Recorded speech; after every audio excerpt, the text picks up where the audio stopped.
পাকশালাতে সবাইকে স্বাগত জানাই। আজকে আমি রান্না করব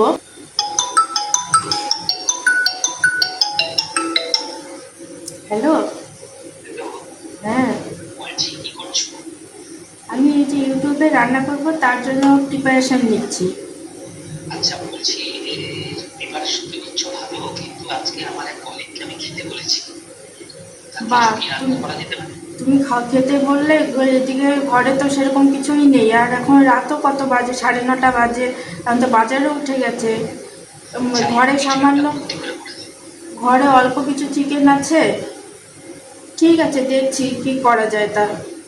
রান্না শুরু করছি শাওন পাকশালা কবিতার ছন্দে। ভিডিও দেখে রান্না করুন মনের আনন্দে। নমস্কার বন্ধুরা, শাওন পাকশালাতে সবাইকে স্বাগত জানাই।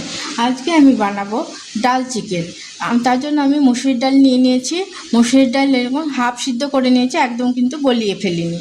এখানে নিয়েছি পেঁয়াজ, রসুন, আদা, কাঁচা লঙ্কা বাটা। এখানে নিয়ে কাঁচা লঙ্কা কুচি, এখানে গোটা গরম মশলা আর একটু জয়িত্রীর ফুল নিয়েছি।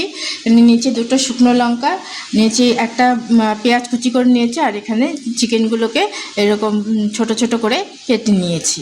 এখন আমি রান্নাটা করে নেব। ডাল চিকেন করার জন্য আমি কড়াইতে সর্ষের তেল দিয়ে দিয়েছি। তেলটা গরম হয়ে গেছে। এখন আমি এর মধ্যে দুটো শুকনো লঙ্কা আর একটু তেজপাতা ফোড়ন দেব,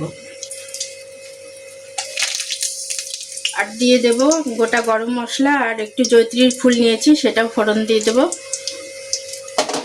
ফোড়ন থেকে সুন্দর গন্ধ বেরোতে শুরু করেছে। এখন আমি এর মধ্যে দিয়ে দেব পেঁয়াজ কুচি। পেঁয়াজটা একটু হালকা ভাজা ভাজা করে নেব। আঁচটাকে মিডিয়ামে দিয়েছি। কাঁচা লঙ্কা কুচি। ভাজা ভাজা হয়ে গেছে, কাঁচা লঙ্কাটা একটু হালকা ভাজা হয়ে গেছে। এখন আমি এর মধ্যে দিয়ে দেব চিকেনের পিসগুলো। আঁচটাকে হাইতে করে দিলাম। আঁচটাকে হাইতে দিয়ে আমি চিকেনগুলোকে ভালো মতো করে একটু ভাজা ভাজা করে নিয়েছি। এখন আমি এর মধ্যে কিছু মশলা দেব। দিয়ে দিচ্ছি পেঁয়াজ, রসুন, আদা, কাঁচা লঙ্কার পেস্টটা। আমি একসাথে পেস্টটা করেছি, আপনারা চাইলে আলাদা আলাদা করেও দিতে পারেন। পরিমাণ মতো লবণ। এখন দিয়ে দিচ্ছি কিছু গুঁড়ো মশলা। প্রথমে দিয়ে দিচ্ছি হলুদ গুঁড়ো, দিচ্ছি ধনের গুঁড়ো, দিয়ে দিচ্ছি ঝাল লঙ্কার গুঁড়ো, দিয়ে দিচ্ছি কাশ্মীরি লঙ্কার গুঁড়ো, দিচ্ছি চিকেন মশলা। সামান্য একটু জল দিয়ে দিচ্ছি যাতে গুঁড়ো মশলাটা পুড়ে না যায়। আঁচটাকে মিডিয়ামে দিয়ে সমস্ত কিছুর সাথে ভালো মতো করে চিকেনটাকে মিশিয়ে নেব। আঁচটাকে মিডিয়ামে দিয়ে ভালো মতো করে আমি সমস্ত মশলার সাথে চিকেনটাকে কষে নিয়েছি। দেখুন মশলা থেকে তেল ছেড়ে গেছে। এখন আমি এর মধ্যে দিয়ে দেব মসুর ডাল সিদ্ধটা। আমি মসুর ডাল সিদ্ধের মধ্যে লবণ হলুদ কিছুই দেইনি। মসুর ডালটা এরকম ফাটা ফাটা থাকবে, এরকমভাবেই মসুর ডালটা করে নেবেন আপনারা। আমি বাটি ধোয়া জলটা দিয়ে দিচ্ছি এর মধ্যে। আঁচটাকে মিডিয়ামে দিয়ে ঢেকে দেব যতক্ষণ না চিকেনটা সেদ্ধ হচ্ছে। আমি 5-7 মিনিটের জন্য ঢাকা দিয়ে দিয়েছিলাম যাতে চিকেনটা ভালো মতো করে সেদ্ধ হয়ে যায়। এখন 5-7 মিনিট হয়ে গেছে।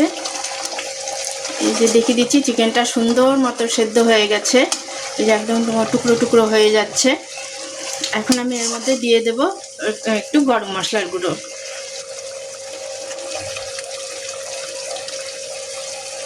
একটু গরম মশলার গুঁড়ো দিয়ে দিচ্ছি। আপনাদের দাদাবাবুর আদেশ অনুসারে আমি আজকে ঘরে কিছুই ছিল না, চিকেন আর একটু মসুর ডাল দিয়ে এই রান্নাটা করলাম।